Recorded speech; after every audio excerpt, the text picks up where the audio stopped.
Mari kita teduhkan hati kita dengan segala kerendahan hati dan percaya.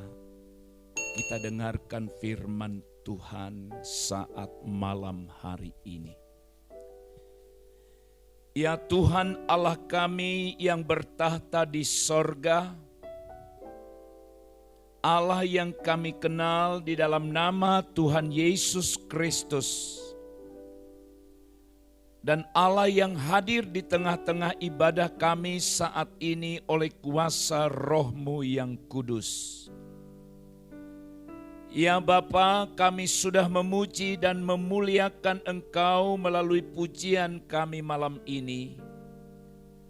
Saatnya Tuhan berbicaralah kepada kami melalui bibir lidah hamba-Mu yang akan menyampaikan pesan Tuhan bagi setiap kami. Dan kiranya Roh Kudus memampukan kami untuk memahami firman ini, serta kemampuan untuk melakukannya. Di dalam nama Tuhan Yesus Kristus Tuhan kami berdoa, kami sambut firman-Mu. Haleluya. Amin. Amin. Aku ingin mereka diselamatkan.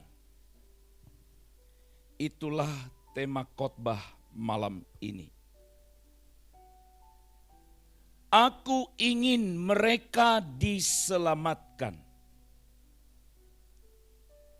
Bapak dan Ibu, saudara-saudaraku yang terkasih dalam Tuhan, berulang kali di dalam Alkitab berkata atau menandaskan bahwa kehidupan orang percaya, orang Kristen tidak boleh egois, mementingkan diri sendiri. Yang penting keinginan saya tercapai dan terpenuhi tanpa memperhatikan kepentingan orang lain. Dan dari sekian banyak hal yang perlu kita pikirkan dalam hubungannya dengan orang lain, Bapak, Ibu, saudara-saudara,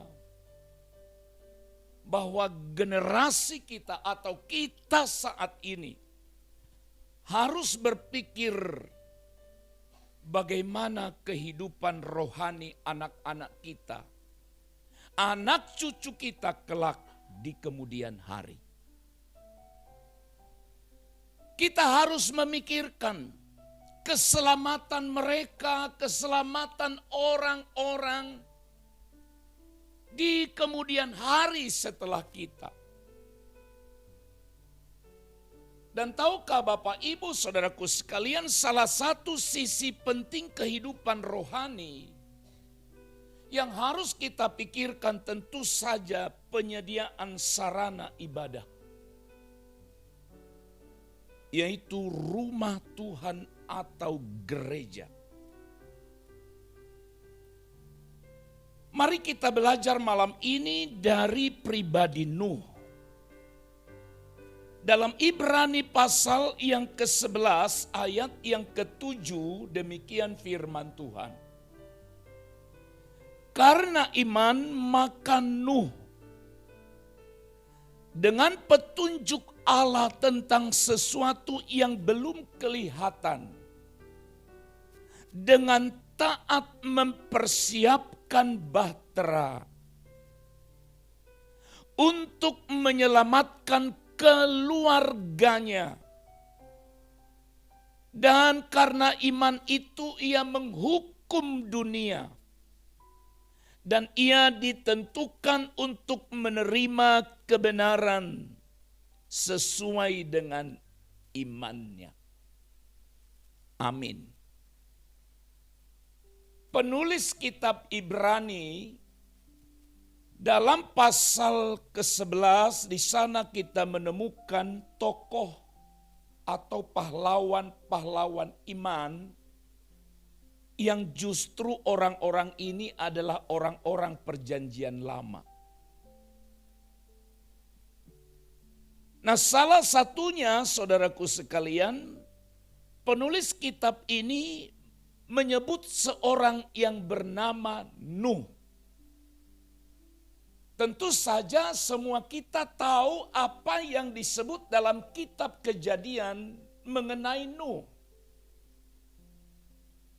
Dan Alkitab berkata, karena iman, maka Nuh dengan petunjuk Allah tentang sesuatu yang belum kelihatan dengan taat mempersiapkan bahtera untuk menyelamatkan keluarganya. Saudara-saudaraku yang dikasihi Tuhan, dari kisahnya Nuh, terlebih dari ayat yang kita baca ini, ada hal yang dapat kita teladani, yang dapat kita pelajari dari seorang yang bernama Nuh. Hal apakah itu, saudara-saudara? Yang pertama, hal pertama yang dapat kita teladani dari seorang Nuh, di mana dia peduli untuk keluarganya.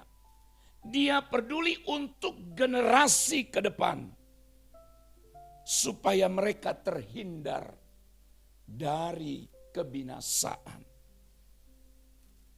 Yang pertama Bapak Ibu Saudara adalah tindakan iman. Karena iman maka Nuh dengan petunjuk Allah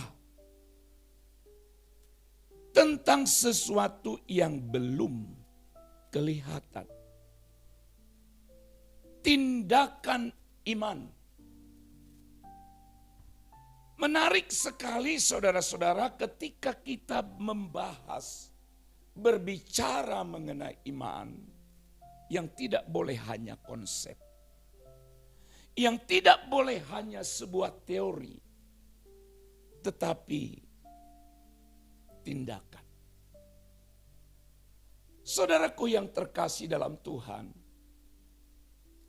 dasar dari imannya Nuh, sekali lagi dasar dari imannya Nuh adalah sebuah peringatan yang telah dia terima dari Allah tentang perkara-perkara yang belum terjadi, belum kelihatan. Allah berkata bahwa Allah akan menghukum dunia ini pada masa itu dengan membinasakannya dengan air bah. Dan kisah ini atau peristiwa semacam ini belum pernah dilihat, belum pernah terjadi. Nuh menangkap pesan Tuhan ini dengan sungguh-sungguh. Walaupun ada orang pada saat itu tidak mau mendengar. Mereka mengabaikan, bahkan saya percaya Nuh pun beritakan itu kepada orang-orang di sekelilingnya. Tetapi orang lain atau orang-orang yang melihat apa yang dilakukan oleh Nuh justru mendapat cercaan, ejekan dari orang-orang di sekitarnya. Saudara-saudara, Nuh mendapat petunjuk Allah tentang sesuatu yang belum kelihatan, yaitu tentang penghakiman yang besar dan berat yang belum pernah disaksikan dunia pada masa itu. Biasanya sesuatu yang belum pernah kita lihat, sesuatu yang belum pernah terjadi, agak sulit kita mempercayainya. Orang akan berkata, mana ada itu. Orang akan berkata, ada apa dengan itu, kita tidak tahu dan kita tidak mau tahu dengan itu. Dan saya yakin hal-hal seperti inilah yang mungkin saja dipercakapkan oleh banyak orang pada zamannya Nuh. Sesuatu yang belum terjadi. Lalu orang tidak menganggap itu sesuatu yang membahayakan. Contoh, masa sekarang ini di mana kita sedang hidup ini, seluruh dunia ditakutkan oleh satu peristiwa yang belum pernah terjadi, tapi sekarang sudah terjadi lebih dari 1 tahun. Lalu orang berkata ketika melihat ada peristiwa yang mematikan itu, peristiwa yang mengerikan itu, lalu orang berkata, iya ya, ngeri juga. Biasanya orang berkata begitu. Tapi kalau sesuatu yang belum pernah terjadi, orang sulit untuk percaya. Tetapi Nuh, Bapak Ibu Saudaraku sekalian, Nuh percaya, taat karena imannya kepada Allah. Bukan terletak pada apa yang dunia atau orang lain katakan. Bukan terletak pada apa yang terjadi di sekelilingnya. Tetapi imannya, tindakan imannya terletak pada apa yang Tuhan perintahkan kepada Nuh. Saudaraku yang dikasihi Tuhan, hari-hari ini saya semakin menyala, semakin percaya, semakin bersemangat, bergairah untuk membangun rumah bagi Tuhan. Apa yang saya pikirkan, apa yang ada di hati saya, apa yang saya doakan, memang belum terjadi sekarang, ke depan. Pada minggu yang lalu saya berkata, kalau saudara ingat, dapatkah Bapak Ibu bayangkan 5 tahun, 10 tahun ke depan, daerah kita ini sebesar apa, seramai apa penduduknya. Lalu kita perlu membuat sesuatu sebagai persiapan kita untuk menuai jiwa-jiwa yang lebih besar di masa yang akan datang. Doa kita adalah, aku mau supaya mereka diselamatkan. Taruhkan ini di dalam hati kita. Kalau hanya untuk mementingkan atau kepentingan diri kita sendiri, ngapain kita capek, Pak? Tetapi ingat baik-baik, seperti apa kelak generasi ke depan. Anak cucu kita. Saudara-saudara, biasanya memang Allah memperingatkan orang-orang berdosa sebelum memberikan apa yang disebut dengan penghukuman atau hajaran atau murka Allah. Selalu diberi peringatan. Pada zaman Nuh juga sudah diberi peringatan, akan ada air bah, akan ada penghukuman yang besar. Dan kalau kita baca Alkitab Perjanjian Lama, kepada bangsa Israel berulang kali Allah beritahukan, mengajak mereka untuk bertobat, memberitahukan apa yang akan terjadi. Tetapi mereka mengabaikannya. Lalu Allah menghukum mereka. Jadi dengan kata lain, Allah tidak semena-mena menghukum dunia ini. Dia begitu mengasihi kita. Dia beri peringatan, dia beri kita tanda. Tapi seberapa orang yang percaya pada peringatan dan memahami tanda-tanda yang dia izinkan. Saudara Nuh menjadi contoh yang sangat baik untuk kita saat ini. Imannya Nuh menekan jiwanya dengan rasa takut akan penghakiman Allah. Imannya itu menekan jiwanya, mendorong dia untuk bertindak. Karena dia bisa bayangkan bagaimana penghakiman yang akan terjadi. Saudaraku yang terkasih, apa yang ada di hati kita saat ini? Relakah kita, generasi ke depan, anak cucu kita, akan mengabaikan persekutuan dengan Tuhan? Sekarang saja orang sudah tidak begitu peduli lagi dengan Tuhan. Apalagi ke depan dengan kemajuan teknologi yang makin canggih, akan menggiring orang jauh daripada Tuhan. Itu sebabnya hari ini kita mulai berpikir lebih besar ke arah yang akan datang. Yang kedua, teladan yang kedua, saudara-saudara, selain Nuh melakukan suatu tindakan itu didasarkan pada imannya kepada Allah, didasarkan pada imannya pada perintah Tuhan kepada dia, sekalipun belum kelihatan. Maka yang kedua, Bapak Ibu Saudara, Nuh mempersiapkan sarana. Nuh mempersiapkan bahtera. Karena iman, maka Nuh dengan petunjuk Allah tentang sesuatu yang belum kelihatan, ya, di dalam ayat yang kita baca tadi dikatakan mempersiapkan bahtera. Mempersiapkan bahtera. Andai kata Nuh berkata, saya tidak mau tahu dengan itu. Dia tidak mau tunduk dan taat pada perintah Allah untuk membangun sarana penyelamatan itu, yaitu sebuah bahtera. Maka dapat kita bayangkan mereka semua akan binasa. Dan usaha Nuh untuk membangun bahtera itu bukan mudah. Sekali lagi tidak mudah, saudara.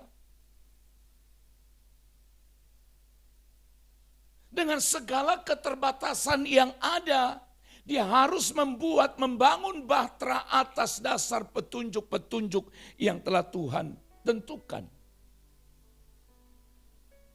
Bahkan saya percaya akan ada orang yang menertawakan dia. Akan ada orang yang mengejek dia. Akan ada orang yang tidak mendukung dia ketika dia bangun bahtera itu. Tetapi saudara-saudara yang terkasih dalam Tuhan, imannya Nuh mempengaruhi perbuatan dan tindakannya. Sekali lagi ketakutannya yang timbul karena mempercayai Allah menggerakkan dia untuk mempersiapkan, untuk membangun, untuk membuat bahtera. Sekalipun itu bukan pekerjaan mudah, Pak. Bukan pekerjaan mudah membuat bangunan sebesar itu.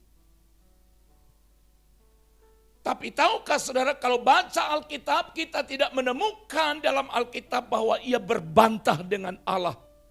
Mengapa ia harus membuat bahtera?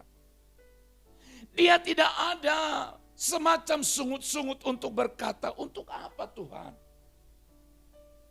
Engkau bisa menyelamatkan kami tanpa harus membuat bahtera.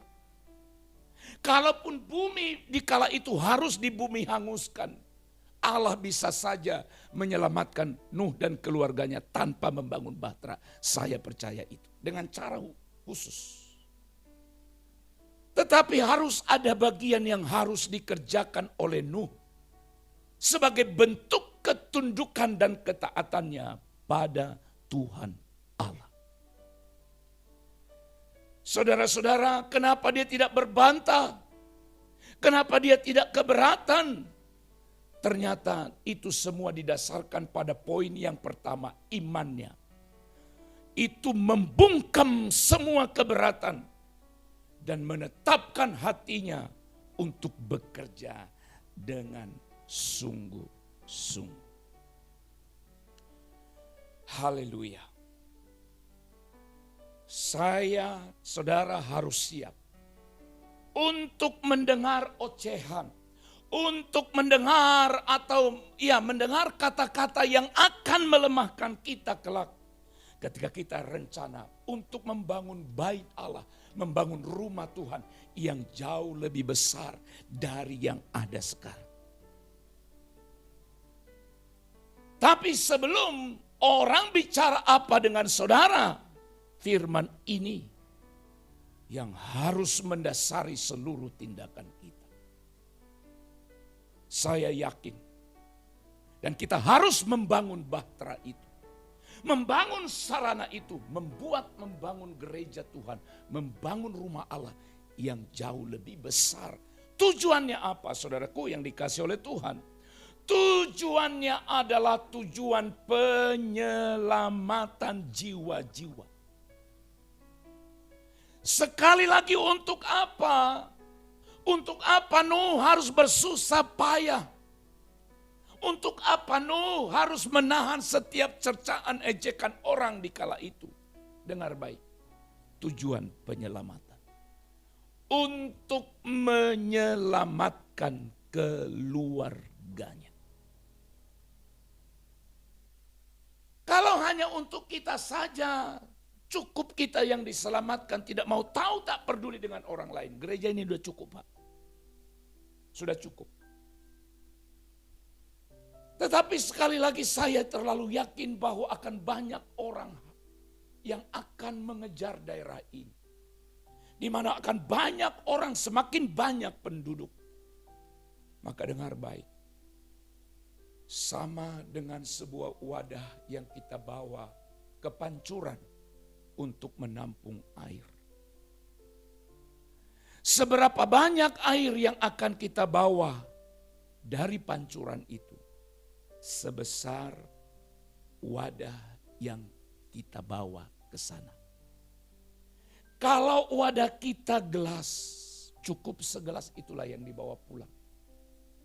Kalau wadah kita ember kecil, maka yang kita dapatkan adalah ember kecil, air sebanyak ember itu. Dan ingin mendapatkan air yang lebih banyak, maka kita harus bawa tong yang lebih besar atau drum yang lebih besar. Maka sebesar itulah yang akan kita bawa. Didorong oleh satu keyakinan. Dan berkata, Tuhan, aku mau mereka juga diselamatkan. Dengan iman, Nuh dan keluarganya diselamatkan. Sementara dunia yang berdosa, binasa di sekelilingnya. Karena Nuh bertindak dengan iman. Tindakan imanlah yang membuat kita maju dan tidak mundur.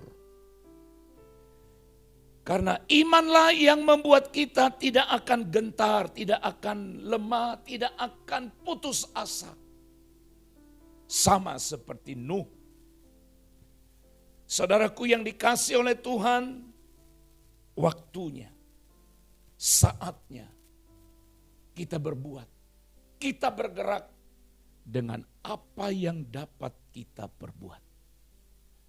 Saudaraku yang dikasih oleh Tuhan, kita senantiasa harus berharap, harus berharap supaya Tuhan membenarkan, Tuhan menyelamatkan semua orang pada hari Tuhan.